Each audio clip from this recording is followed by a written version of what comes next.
Patay naman ay sa babae matapos mahulog mula sa footbridge sa Pasay. Ang ninakaw na rehas ng footbridge ang naging mitya umano ng trahedya. Yan ang tinutukan ni Danoting Kungko, exclusive.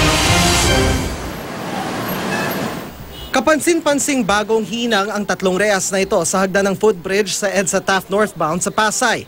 Pero sabi ng mga tindera roon, wala raw ang mga rehas na yan nung gabi ng March 5 kung kailan nahulog ang isang babaeng kinilala ng Pasay Police na si Lea Saladjay. Kasama raw niya noon ang nobyong si Edgar Boldios. Batay sa salaysay nila sa Pasay Police, paakyat daw ang dalawa sa hagdan pero biglang humiwalay si Boldios para bumili ng sigarilyo. Kala niya po na meron pong hawakan niya. Na-out balance po siya. Tapos ano nangyari? Sumunod?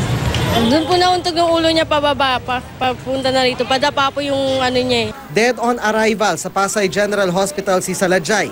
Labag sa batas ang pagsira sa mga pag-aari ng estado gaya ng footbridge. Sa ngayon, hindi pa malinaw kung paano nasira ang mga rehas at kung sino ang kumuha sa mga ito. Pero isang araw matapos ang aksidente, naayos na raw ang mga rehas. Itong bakal na to kalalagay lang ng MMDA kasi may nahulog na nga babae.